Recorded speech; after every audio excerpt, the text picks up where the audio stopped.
नमस्कार, सियासी अखाड़ा देख रहे हैं आप। मैं हूं आपके साथ वरुण गोयल। हरियाणा की राजनीति में अब ये बी टीम की चर्चा बहुत होने लगी है।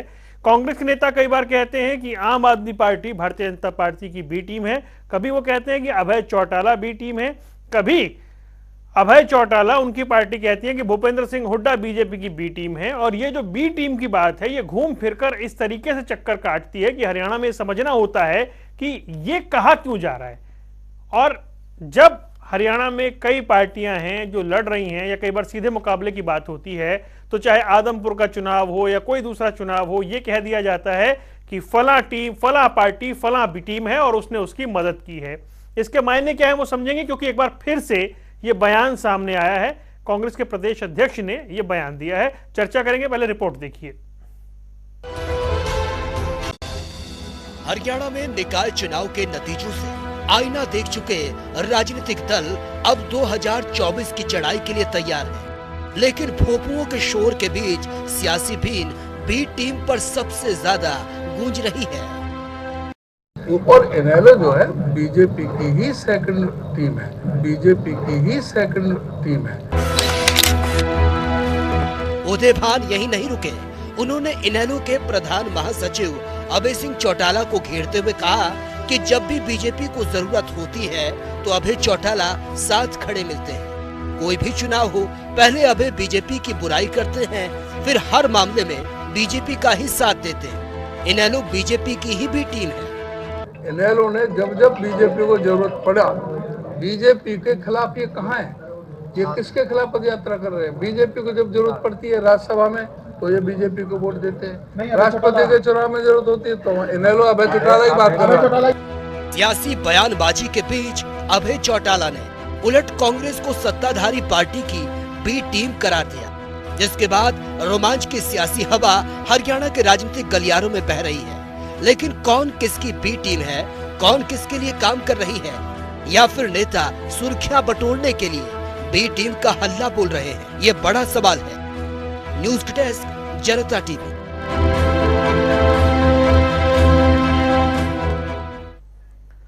और चलिए चर्चा करेंगे। कई खास मेहमान हमारे साथ जुड़ रहे हैं। हमारे साथ जुड़ गए हैं प्रवीण अत्रे भारतीय जनता पार्टी से, विजेंद्र रेड्डी इंडियन नेशनल लोकदल से, मनोज राठी आम आदमी पार्टी से, और कई दिनों बाद हमारे साथ हैं रविंद्र ढोल कांग्रेस का पक्ष रखने के लिए। रविंद्र जी, आपका भी स्वागत है। आप सभी मेहमानों का स्वागत है। रविंद्र जी, मुझे एक बात बताएं कि भाई जो भी चुनाव लड़ता है बीजेपी के सामने या आपके सामने, आप उसे बी टीम क्यों बना देते हैं? आप कभी कह देते हैं कि जी आम आदमी पार्टी बी टीम है, कभी अब आप कह रहे हैं अभय चौटाला बी टीम है, कभी आप किसी और स्टेट में कह देते हैं ओवैसी बी टीम है।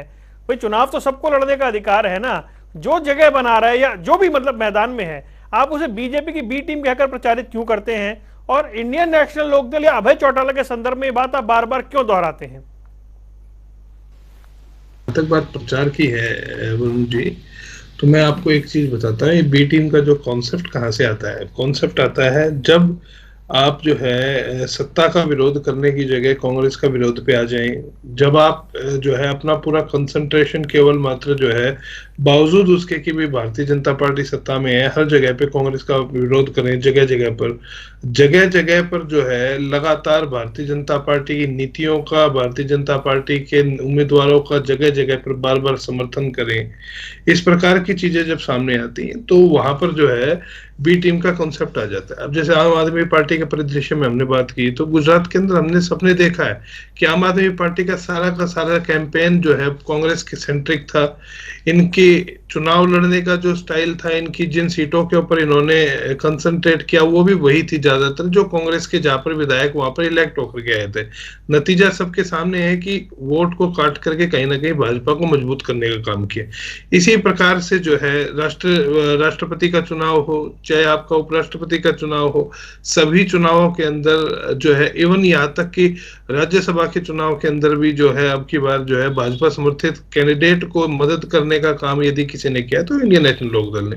तो ये जो परिदृश्य है, इस परिदृश्य के बारे में प्रत्यक्ष को प्रमाण की आवश्यकता नहीं होती। इसी कंटेक्स्ट में और इसी संदर्भ में जो है ये चीजें कही जाती हैं। नहीं, ये बात कहने के लिए है, फिर आप कह रहे हैं कि वाकई अप्रत्यक्ष रूप से बीजेपी को सहयोग किया जाता है? बिल्कुल सहयोग दिख ही रहा है यहाँ पे सबको, हमने कहने की आवश्यकता ही नहीं है। मतलब सभी लोग, सभी नेता जो कि कहीं ना कहीं भाजपा की तरफ से चुनाव लड़ते हैं, उन सबके साथ में घर का रिश्ता निकल आता है। तो इस प्रकार की जो चीजें आती हैं कहीं ना कहीं जो है स्पष्ट तौर पर दिखाती हैं कि आप भारतीय जनता पार्टी की नीतियों को मजबूत करने का काम कर रहे हैं। अटैक आपका कांग्रेस के ऊपर रहेगा बावजूद उसके, जबकि कांग्रेस सत्ता में नहीं है। यही हाल आम आदमी पार्टी का है। अब पूरे वहां पर गुजरात के चुनाव के अंदर लगातार केजरीवाल जी कहते रहे कांग्रेस को वोट मत दो, कांग्रेस को वोट मत दो। उन्होंने अब ये बात बीजेपी कहती है, अगर हिमाचल में आम आदमी पार्टी लड़ती तो आपकी सरकार नहीं बनती। नहीं, वहां पर उनकी दाल नहीं गली, भागे बीच में अपना बस्ता उठा करके। गुजरात के अंदर इन्होंने, केजरीवाल जी ने कम से कम 100 बार ऐसी स्टेटमेंट दी होंगी, कांग्रेस को वोट मत दो, कांग्रेस को वोट मत दो। अरे भाई, तुम ये क्यों नहीं कहते कि भाजपा को वोट मत दो, आप ये कहते हो कि कांग्रेस को वोट मत दो। तो ये जो चीजें हैं, ये कहने की आवश्यकता नहीं, ये प्रत्यक्ष रूप से समर्थन है ये भाजपा का। अप्रत्यक्ष को तो चीजों को छोड़ दीजिए आप। चलिए ठीक है, मैं आऊंगा इस पर, मैं कुछ और पॉइंट्स मुझे ऐड करने थे, लेकिन पहले मैं सारे मेहमानों को ले लूं। विजेंद्र रेड्डू जी, मैं आपसे जानना चाह रहा हूं कि जब उदय भान ये कह रहे हैं कि अभय चौटाला वो बीजेपी की बी टीम है या सेकंड टीम है इंडियन नेशनल लोकदल, रविंद्र ढुल कह रहे हैं कि हर बार ये मौका आता है, प्रत्यक्ष नहीं, वो तो कह रहे हैं प्रत्यक्ष रूप से बीजेपी की बी टीम है इंडियन नेशनल लोकदल। रविंदर हमारे छोटे भाई हैं, इनको मैं सुन रहा था, इन्होंने कहा कहीं घर का रिश्ता निकाल लेते हैं। चलो घर का रिश्ता निकाल लें तो कहीं ना कहीं आदमी को कुछ झुकना पड़ सकता है, लेकिन जहां घर का रिश्ता ना हो और फिर भी यदि वो व्यक्ति उसकी तरफ झुकता है जो उसका दुश्मन है एक दिखावे के रूप में, बगैर घर के रिश्ते की तरफ भी उसके ऊपर झुके, तो मैं मानता हूं वो ज्यादा बी टीम बनेगी। जिस प्रकार से देखिए आप, सुभाष चंद्रा जी ने इलेक्शन लड़ा और कांग्रेस के इतने सारे विधायकों ने अपने वोट को ही कैंसिल करवा करके बीजेपी को जिताने का काम किया। सुभाष चंद्रा जी को ये खुलेआम श्रेआम एक तरह से बीजेपी का साथ दिया गया भूपेंद्र सिंह जी हुड्डा के द्वारा। उसके बाद कार्तिक के जो हमारे राज्यसभा सांसद बने, उस टाइम भी किस प्रकार से उदयपुर में चिंतन शिविर लगाया जाता है, वहां इनको रोक करके रखा जाता है, और उसके बावजूद एक इनका विधायक जिसके कारण से अजय माकन की जीत सुनिश्चित थी, उसने बार बार कहा कि हमारे राहुल गांधी जी से मुझे मिलवा दीजिए, मेरी फोन पर बात करवा दीजिए, तो मैं आपके साथ खड़ा हूं। लेकिन किस तरीके से उसको वहां तक, टेलीफोन तक के माध्यम से भी वहां नहीं जाने दिया गया, और अजय माकन जी को हरवा करके, कांग्रेस को हरवा करके कार्तिक को के जिताने का रास्ता सरल बनाने का काम किया। और तीसरी बात वरुण जी, आपके माध्यम से मैं भाई को याद दिलाना चाहूंगा कि जब एलनाबाद का चुनाव था, किस प्रकार से जाकर के भारतीय जनता के समर्थित कैंडिडेट को जिताने के लिए माननीय पूर्व मुख्यमंत्री भूपेंद्र सिंह जी हुड्डा ने एक मंच के माध्यम से खुले तौर पर कहा था कि ये मेरे मित्र हैं, इनका जीतना आवश्यक है। तो कितने सारे ऐसे उदाहरण हैं। इन्होंने हुड्डा साहब ने बीजेपी के लिए कहा था, बिल्कुल बीजेपी को जिताने के लिए कहा था, और आदमपुर इलेक्शन भी हुड्डा साहब ने बीजेपी को जितवाने का काम किया है। वरुण जी, आप मेरे से ज्यादा इस लाइन के आदमी हो, क्योंकि आदमपुर इलेक्शन बीजेपी हार सकती थी यदि हुड्डा साहब बीजेपी की मदद ना करते। तो वो मदद कैसे की, अब रविंद्र जी पूछेंगे मेरे से। वो मदद इस प्रकार से की कि इन्होंने अपनी पार्टी को संगठित नहीं किया, इस चुनाव में संगठन के मुद्दे पर अपनी पार्टी को लेकर के नहीं गए, और वरिष्ठ नेताओं को इन्होंने वहां पर बुलाना ही उचित नहीं समझा, कहीं कांग्रेस जीत ना जाए और भाजपा हार ना जाए। और उसके पीछे सबसे बड़ा कारण आप सब जानते हैं, आज भी माननीय हमारे सम्मानित पूर्व मुख्यमंत्री हुड्डा साहब के ऊपर 7 केस चल रहे हैं। हुड्डा साहब स्वयं हमारे देश के प्रधानमंत्री से मीटिंगें करते हैं, मुलाकात करते हैं, उनसे मिलकर के आते हैं, अमित शाह जी से मिलकर के आते हैं, और वहां वो वचन देकर के आते हैं कि जब तक मैं हूं हरियाणा प्रदेश में आपको घबराने की जरूरत नहीं है, मैं जिंदा रहा तो बीजेपी जरूर हरियाणा प्रदेश में जिंदा रहेगी, ये वायदा करके दिल्ली दरबार में भूपेंद्र सिंह जी आते हैं। तो देखिए कितने सारे उदाहरण दिए हैं। और रविंद्र जी ने कहा कि घरेलू रिश्ते निकालो। अरे भाई, घरेलू रिश्ते जिसके प्रति निकाले अभय सिंह जी ने, वो तो निर्दलीय कैंडिडेट था, उसका तो कोई पार्टी का उसमें था ही नहीं, वो निर्दलीय खड़ा हुआ था। मैं लौटता हूँ आपके पास। जी, आपकी बात आ गई, आप कह रहे हैं भाई भूपेंद्र सिंह हुड्डा अप्रत्यक्ष रूप से वहां समर्थन देते हैं। प्रवीण अत्रे जी, मुझे एक बात समझाइए, ढोल साहब बता रहे हैं कि अप्रत्यक्ष नहीं प्रत्यक्ष रूप से वो आम आदमी पार्टी का, इंडियन नेशनल लोकदल का नाम ले रहे हैं, इंडियन नेशनल लोकदल भूपेंद्र सिंह हुड्डा का नाम ले रही है। तो आप ये किस तरह की राजनीति कर रहे हैं कि आपको इस तरह की बी टीम की जरूरत है क्या? प्रवीण जी आवाज आ रही है? हाँ जी बोलिए बोलिए। हाँ मुझे आवाज आ रही है जी। मैं ये कह रहा हूँ वरुण जी के दोनों प्रवक्ताओं की बात को अगर सुने और दोनों पार्टियों के नेताओं की बात सुने तो एक चीज तो मुझे लगता है कि जनता को पूरी तरह से स्पष्ट हो गई है कि हरियाणा की राजनीति में ए टीम भारतीय जनता पार्टी है। अब बी कौन है ये तो ये मित्र आपस में फैसला कर ले कि कांग्रेस भी है या इंडियन नेशनल लोकदल भी है, ये इनका आपस का विषय है, ये फैसला कर। लेकिन दोनों प्रवक्ता देखिए अलग अलग राज्यसभा चुनाव का उदाहरण दे रहे हैं। एक मित्र 2016 वाले चुनाव का उदाहरण दे रहे हैं, दूसरे मित्र 2022 वाले चुनाव का उदाहरण दे रहे हैं और दोनों अपने उदाहरणों से ये स्पष्ट करने की कोशिश कर रहे हैं कि हरियाणा की राजनीति में सबसे बड़ी पार्टी, सबसे सर्वोपरि पार्टी भारतीय जनता पार्टी है। आईएनएलडी के मित्र कह रहे हैं कि साहब देखिए कांग्रेस के हुड्डा साहब ने बीजेपी को लाभ पहुंचाया और कांग्रेस वाले रविंदर जी कह रहे हैं कि आईएनएलडी ने लाभ पहुंचाया, लेकिन लाभ दोनों ही मान रहे हैं कि किसको? बीजेपी को। मतलब एक जो पूरे हरियाणा में सभी वर्गों की और सभी लोगों की अगर पार्टी है वो भारतीय जनता पार्टी है, ऐसा दोनों मित्र जो है वो अपनी बातों में मान भी रहे हैं। लेकिन अगर जिस तरह का विश्लेषण दोनों मित्र कर रहे हैं, अगर उस तरह का विश्लेषण करने जाएं तो इलाहाबाद उपचुनाव में अगर हुड्डा साहब ने कांग्रेस के उम्मीदवार के पक्ष में थोड़ा सा प्रचार किया होता, थोड़ी प्रयास किया होता, तो मेरा मानना यह है कि वहां पे अभय सिंह जी भी हार जाते, वहां पे भारतीय जनता पार्टी जीत जाती। तो कहीं ना कहीं ये जो इन दोनों पार्टियों के अंदर या दोनों पार्टियों के नेता जो एक दूसरे पे आरोप लगाते हैं, ये एक ऐसी राजनीति है जहां पे क्योंकि कास्ट पॉलिटिक्स करते हैं दोनों पार्टी के नेता और कास्ट पॉलिटिक्स में एक वर्ग विशेष का नेता बनने की होड़ दोनों में लगी हुई है और इस होड़ में ये इस तरह के आरोप आपस में लगा रहे हैं। लेकिन अगर आप अत्रे जी ये कह रहे हैं कि भाई दोनों अपनी अपनी तरफ से टिप्पणी कर रहे हैं, आप ए टीम है तो फिर मनोज राठी बैठे हैं, फिर उनकी बात ठीक हो जाएगी कि बाकी सब मिले हुए हैं? जी देखिए ऐसा है, जहां तक बात है मनोज राठी जी की पार्टी का, मुझे अभी रविंदर जी एक उदाहरण दे रहे थे हिमाचल प्रदेश का कि आम आदमी पार्टी ने वहां पे हमारी कांग्रेस के वोट काटने के लिए उम्मीदवार खड़े किए हैं। ये रविंदर जी का तर्क जो है मुझे लगता है कि किसी को भी समझ में नहीं आएगा। जिस पार्टी को हिमाचल में मात्र 1.5% वोट मिला हो, अगर उस पार्टी ने थोड़ा प्रयास किया होता तो भारतीय जनता पार्टी की सरकार हिमाचल में बन जाती है, हम तभी जानते। लेकिन वो बीच में चुनाव छोड़ के क्यों भागे? उससे तो ये लगता है कि वो कांग्रेस को फायदा पहुंचाना चाहते थे, तभी वो बीच में चुनाव छोड़ के भाग गए वहां से। तो इस तरह के तर्क मुझे लगता है कि ऐसे तर्कों की आवश्यकता नहीं है। ये चीज जो है ये आपस में तय कर ले कौन बी है, हम ए है, ये इन दोनों ने मान लिया। ठीक है भाई मनोज, ये बताएं जिस तरह से रविंद्र ढोली ये कह रहे हैं कि आपने गुजरात में एकदम पॉइंट टू पॉइंट जाके उन सीटों पर चुनाव लड़ा, कहा कांग्रेस को वोट मत दीजिए, यही बात आप हरियाणा में कहते हैं कि कांग्रेस को वोट मत दीजिए, तो आप किसकी मदद कर रहे हैं? किसकी बी टीम है आप?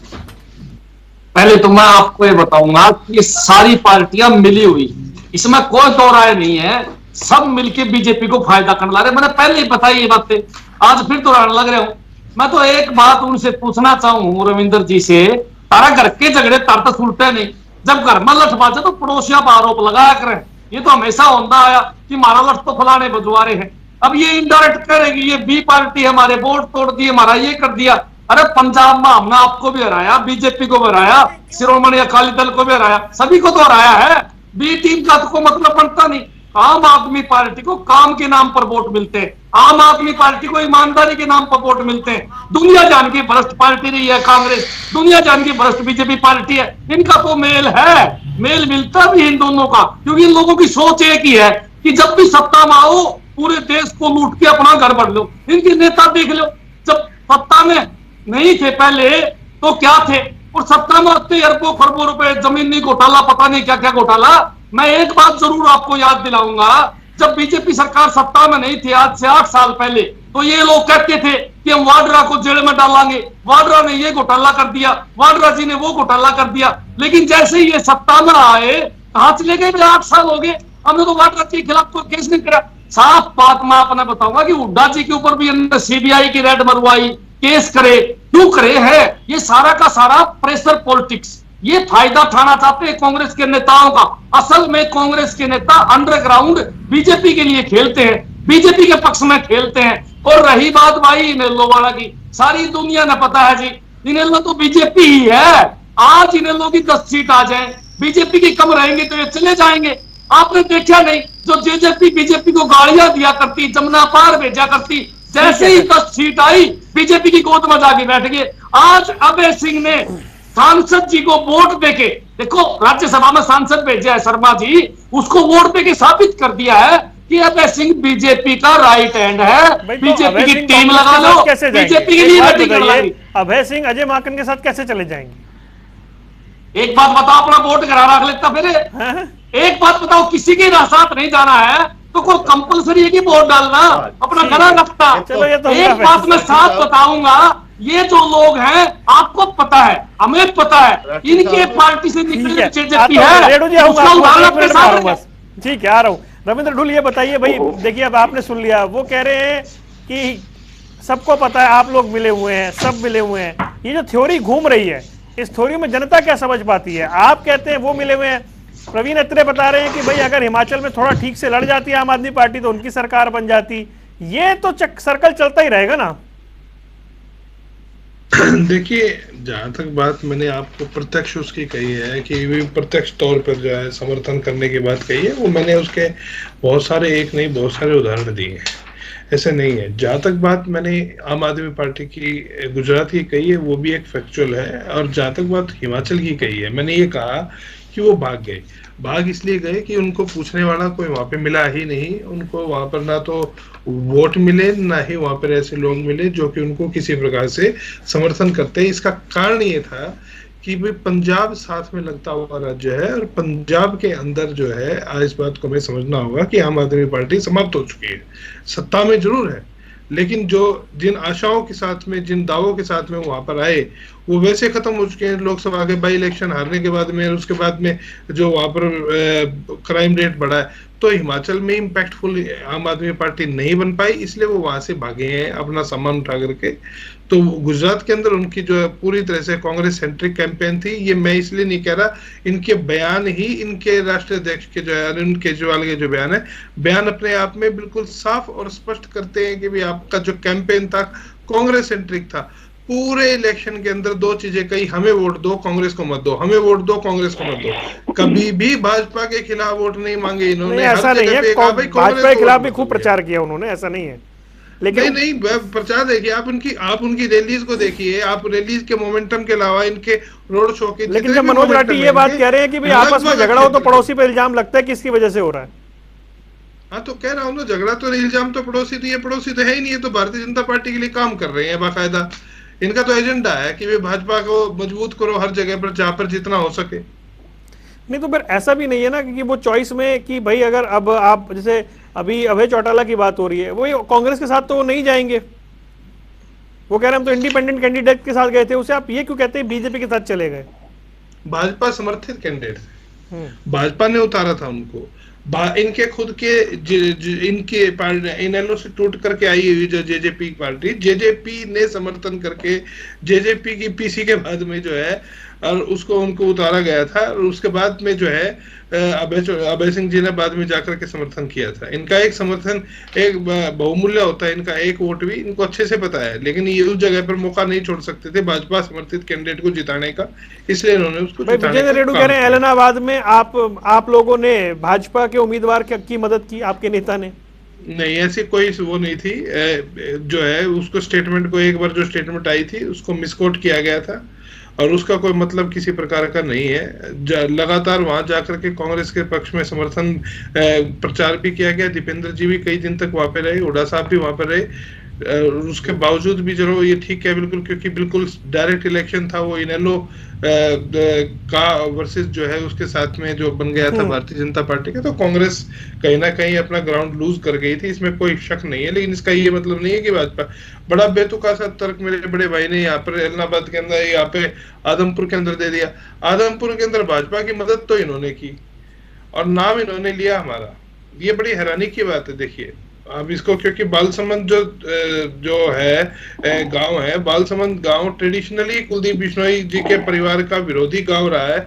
उस गांव से कैंडिडेट, वो भी कांग्रेस से तोड़ करके इन्होंने एक संदेश दिया बिल्कुल स्पष्ट तौर पे कि हम जो है कुलदीप बिश्नोई जी के विरोधी वोटों को बांटने का काम करेंगे।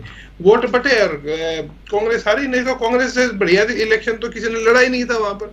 बताया कि इन्होंने ने कौन सा ऐसा बढ़िया इलेक्शन लड़ा था जिसके कारण भारतीय जनता पार्टी को वहां पर नुकसान हुआ। इन्होंने सीधी सी बात है कुलदीप बिश्नोई जी के परिवार का जो विरोधी वोट था उसको बांटने का काम किया, तो उसे भारतीय जनता पार्टी का समर्थन नहीं कहेंगे क्या? जी भाई विजेंद्र रेड्डी जी, दो सवाल के जवाब दीजिए, फिर मैं प्रवीण अत्रे के पास चलूंगा। एक तो मनोज राठी ने बोला कि इनेलो का मतलब ही भाजपा है और अगर अजय माकन को वोट नहीं देना था तो वोट घर पर रख लेते। एक दूसरी बात, भाई आदमपुर के अंदर जो व्यक्ति कांग्रेस में जुड़ा हुआ है उस व्यक्ति को आखिरी मोमेंट पे आपने टिकट दिया, कांग्रेस के वोट डिवाइड हुए और आपकी वजह से भाजपा को फायदा हुआ, तो फिर बी टीम आप हो गए। हाँ, मनोज राठी वाली बात के लिए तो मैं ये कहना चाहूंगा, शायद मनोज राठी जी तो भारतीय संविधान को ही नकारने का काम करते हैं। भारतीय संविधान ये हर नागरिक की ड्यूटी बताता है और आम व्यक्ति भी इसको समझता है कि वोट जरूर करना चाहिए। जो भी सिचुएशन है, सिचुएशन में आप अपना सिलेक्शन लें और जो उसमें से ठीक आपको लगे उसको वोट डालने का काम करना चाहिए। वोट घर पर रखना भी संविधान का उल्लंघन है और भारतीय लोकतंत्र का अपमान भी है। इसलिए वोट डालने के लिए हमारे सामने दो विकल्प थे, एक कांग्रेस का था और एक निर्दलीय था, तो उसमें से हमने विकल्प चुना निर्दलीय उम्मीदवार को और हमने निर्दलीय उम्मीदवार को वोट डालने का काम किया और विजयी भी हुआ। ये मनोज राठी इसको किसी भी तरीके से ले, ये इनका अपना वक्तव्य है। दूसरी बात इन्होंने की कि चौटाला पार्टी बाद में बीजेपी के साथ चली जाती और जेजेपी चलेगी। देखिए राठी साहब, जेजेपी ने इसमें कोई संदेह नहीं कि उन्होंने प्रदेश की जनता के साथ पूरा विश्वासघात करने का काम किया है, क्योंकि उन्होंने भारतीय जनता पार्टी को जमुना पार भेजने के नाम से वोट मांगने का काम किया था और बाद में उनके साथ मिलकर के वो सत्ता का सुख भोग रहे हैं। वो उन्होंने जरूर गलत किया है, लेकिन चौधरी अभय सिंह जी चौटाला के स्वभाव को, उसके नेचर को और उसकी सत्यता को और उसके जो है ना दृढ़ता को सभी जानते हैं।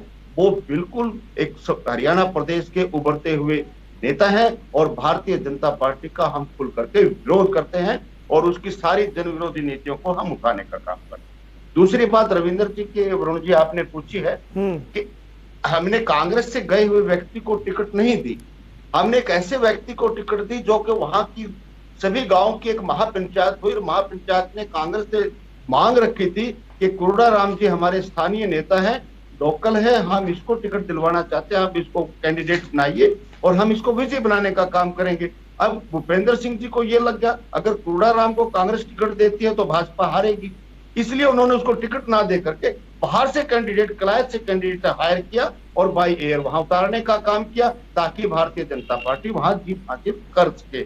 और हमने वहां के लोगों की, वहां की पंचायत के सम्मान को बढ़ाते हुए कुरुड़ा राम जी को अपने टिकट दी। और वो एक अलग बात है कि पोलराइजेशन इलेक्शन का हुआ, हराने और जिताने का इलेक्शन बना और वो बीजेपी फिर भी जीत गई और मैं तो कहता हूं बीजेपी जीती है और भूपेंद्र सिंह जी हुड्डा जीते हैं। ठीक है, कांग्रेस जरूर वहां पर हारी है। तो ठीक है प्रवीण अत्रे भाई, अगर मैं विजेंद्र रेड्डी, मनोज राठी, रविंद्र ढोल की बात मानूं तो फिर आप अकेले चुनाव नहीं लड़ रहे हैं, फिर मतलब सबकी अपनी अपनी अंडरस्टैंडिंग कह रही है कि आप मिलकर चुनाव लड़ रहे हैं। नहीं वरुण जी, पहले तो ये स्पष्ट कर दूं, जो अभय सिंह जी के वोट के बारे में आम आदमी पार्टी के प्रवक्ता ने कहा कि वो अपने घर रख लेते वोट, हालांकि रेड्डी साहब भी पता नहीं क्यों नहीं स्पष्ट कर पाए।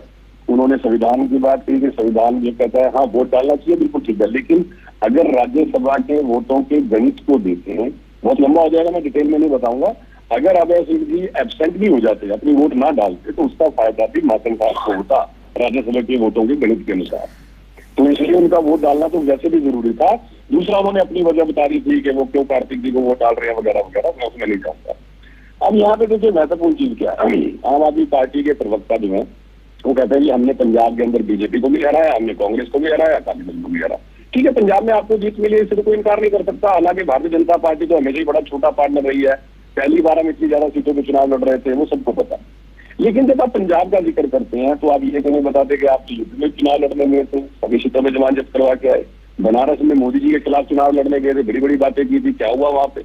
उत्तराखंड में सारी सीटों पे जमानत जब्त करवाई, पंजाब, अभी हिमाचल का चुनाव है, क्या हालात हुए हैं, गुजरात में क्या हालात हुए हैं, आप उनका जिक्र क्यों नहीं करते? और भारतीय लोकतंत्र के इतिहास में वरुण जी, आम आदमी पार्टी पंजाब की पहली ऐसी पार्टी है जो चुनाव के 2 महीने बाद ही जनता का विश्वास पूरी तरह से खो चुकी है। इससे पहले किसी राजनीतिक दल के साथ ऐसा नहीं हुआ। और आज पंजाब की, मैं रविंद्र जी की बात से सहमत हूँ, आज पंजाब में ये स्थिति है कि अगर आज सर्वेक्षण करवा ले तो आम आदमी पार्टी जीत या बाकी बातें तो दूर है, जमानत तक नहीं बचा सकती। इतना जबरदस्त विरोध है इस वक्त। जिस तरह से इन्होंने पंजाब की जनता के साथ झूठ बोला, जिस तरह से पंजाब की जनता को बगलाया, आज हालात ये है कि कानून व्यवस्था नाम की चीज नहीं है पंजाब के अंदर। आज हालात ये है कि कर्मचारियों का वेतन तक नहीं दे पाते हैं वहां पे। हालात तो पूरी तरह से बिगड़ चुके हैं। तो उन बातों का जिक्र मेरे मित्र नहीं करते और भ्रष्टाचार की बात करते हैं। तो वो राजनीतिक दल भ्रष्टाचार की बात करता है जिसके दिल्ली के एक मंत्री भ्रष्टाचार में जेल में बंद है, दूसरे मंत्री के ऊपर जांच चल रही, 3 मंत्रियों पे जांच चल रही है। और यही वजह है जो गुजरात के अंदर इनके साथ हुआ, हिमाचल में हुआ, उसका कारण क्या है? क्योंकि वो राजनीतिक दल जो पूरी तरह से भ्रष्टाचार में लिप्त है। साहब, हमने दुनिया में सबसे बेस्ट एजुकेशन मॉडल दिया, इस बात का ढोल पीटते रहे, पता लगा कि स्कूलों के अंदर घोटाला हो गया, जांच चल रही है उसकी। शराब घोटाले का हम सब जानते हैं कि उसकी जांच चल रही है। जो इनका रोडवेज बीटीसी की बसेस का घोटाला है उसकी जांच चल रही है। जो इनके एक वक्फ बोर्ड के वो थे विधायक साहब, उनकी जांच चल रही है। मतलब जो पार्टी पांव से लेके सर तक भ्रष्टाचार में लिप्त है। और ये बात कर रहे थे अरविंद केजरीवाल जब राजनीति में नहीं थे और जब राजनीति में आए, उसका अंतर देखिए। जिस तरह के आरोप दुनिया भर की लिस्ट लेके आए थे, भ्रष्टाचारी है, भ्रष्टाचारी है, भ्रष्टाचारी है, बाद में माफी मांग के घूमे, हम सबको पता है, सबसे माफी मांगी है। और अभी कल की बात है, जिस तरह से हाईकोर्ट ने इनके जो डिप्टी सीएम है उनको फटकार लगाई है, मुझे लगता है कि अगर उन्होंने माफी नहीं मांगी तो वो भी अंदर जाने की तैयारी में, डेफामेशन के अंदर।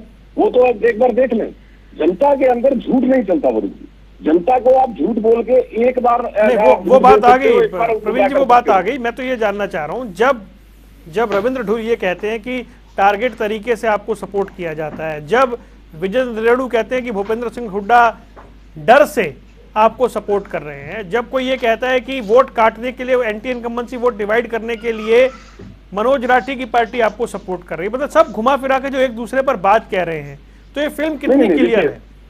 नहीं, पहले तो इस बात को हमें समझना पड़ेगा जो आपने एंटी इनकम्बेंसी का। देखिए, एंटी इनकम्बेंसी को समझना पड़ेगा। 2014 में जब हरियाणा में चुनाव हुए थे, भारतीय जनता पार्टी को 33% मत मिले। 2019 में हमारे मत प्रतिशत बढ़ के 36 हो गए, मतलब 3% ज्यादा हो गए। भारतीय जनता पार्टी जिस तरह से काम करती है, हम जिस तरह से सरकार चलाते हैं, हम एंटी इनकम्बेंसी की अवधारणा को आप गुजरात में देख लीजिए ना। 27 साल लगातार सत्ता में रहने के बाद जिस तरह से भारतीय जनता पार्टी ने जीत हासिल की है, रिकॉर्ड तोड़ा है, उसमें एंटी इनकम्बेंसी की अवधारणा ही खत्म हो गई। क्योंकि हमें पता है जब आप जनता के लिए काम करोगे, जनता के हितों के लिए काम करोगे, तो स्वाभाविक है जनता आपको स्वीकार करती है, और ये हम साबित कर चुके। तो ये एंटी इनकम्बेंसी वाला एंगल जो है, मुझे नहीं लगता कि भारतीय जनता पार्टी की तरफ से अगर हम विचार करेंगे तो आपको ये सही लगेगा। लेकिन हाँ, ये बात जो है, जिस तरह से हमारे मित्र कहते हैं, मैं पहले भी कह चुका हूं कि ये मित्र तो अपने तर्कों से आपस में फैसला कर ले कि कौन जी है, ये इनको फैसला करना है, हमें नहीं। मतलब आप किसी को टैग नहीं देंगे अपने साथ? नहीं, हम तो देखिए, कांग्रेस भी हमारी विरोधी है, इंडियन नेशनल लोकदल भी हमारी विरोधी है, आम आदमी पार्टी भी विरोधी है। हाँ, इंडियन नेशनल लोकदल के साथ हमने गठबंधन में सरकार चलाई है। विचारधारा के मामले में अगर हम बात करते हैं तो कहीं ना कहीं इंडियन नेशनल लोकदल, क्योंकि हम इकट्ठे सरकार चला चुकी है, और जब आप इकट्ठे सरकार चलाते हो तो कहीं ना कहीं आपके जो आइडियोलॉजी है उसको आपका गठबंधन साथी थोड़ा बहुत 5-7% एक्सेप्ट करता है, तो हम ऐसा तो मान के चलते हैं। लेकिन है तो तीनों हमारे विरोधी है, हमारे विरोध की राजनीति कर रहे हैं। लेकिन इनमें से बी कौन है, ये क्या से फैसला करें? ठीक है भाई, मनोज राठी बी कौन है? आप हैं क्या बी?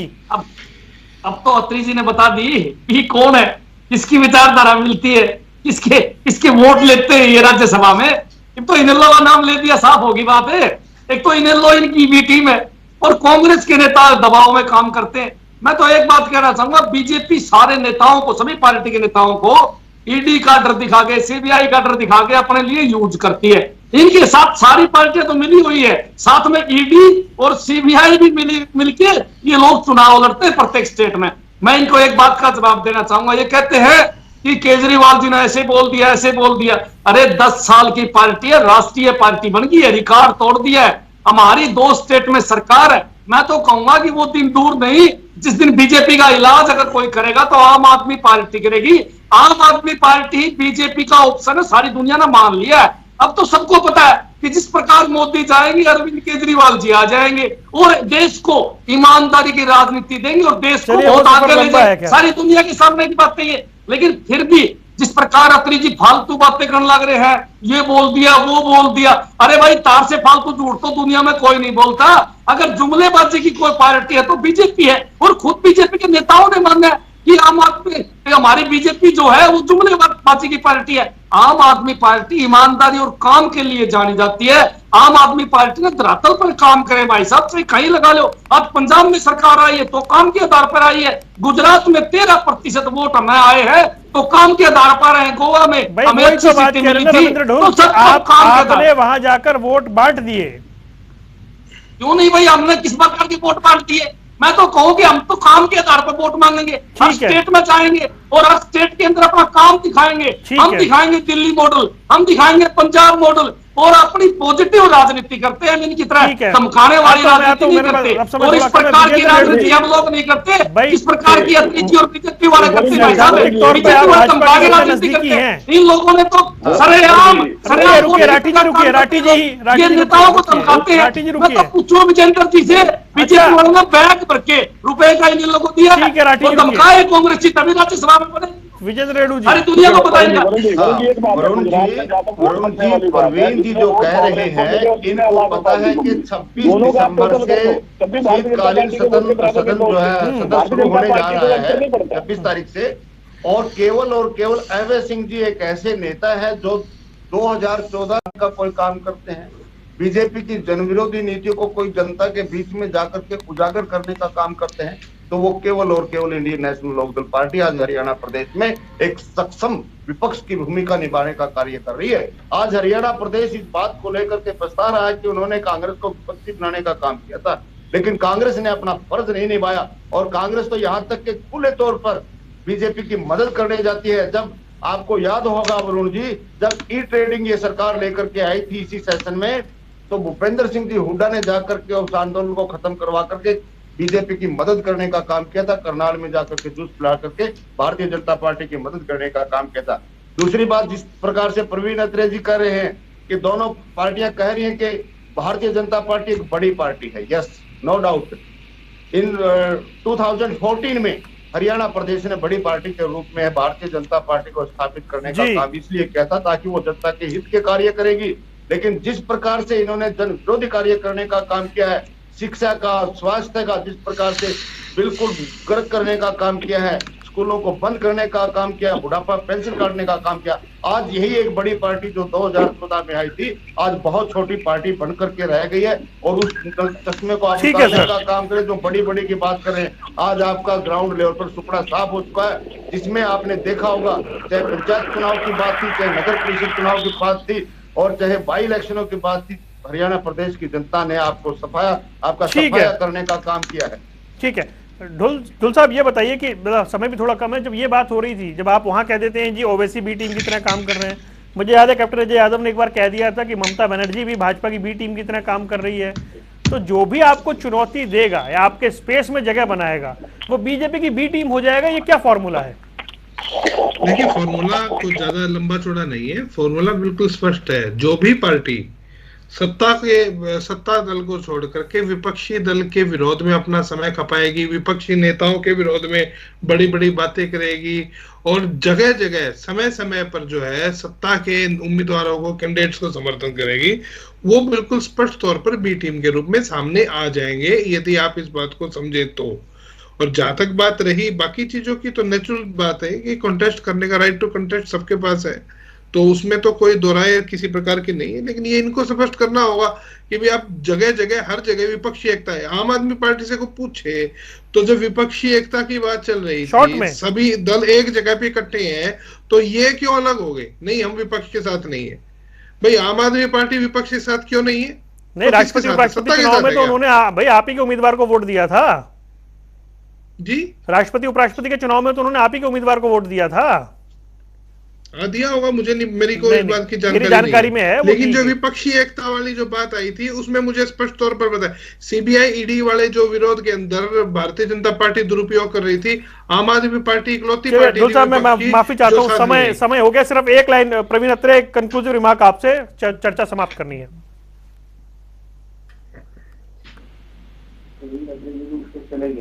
जी चलिए, आवाज नहीं मिल रही, लेकिन फिलहाल आप चारों मेहमानों को जुड़ने के लिए बहुत बहुत शुक्रिया। सियासी अखाड़ा में आज हम बात कर रहे थे बी टीम की राजनीति कहां पर है, लेकिन बीजेपी कह रही है ये बाकियों को डिसाइड करना है। सियासी अखाड़ा में फिलहाल इतना ही, दीजिए इजाजत, नमस्कार।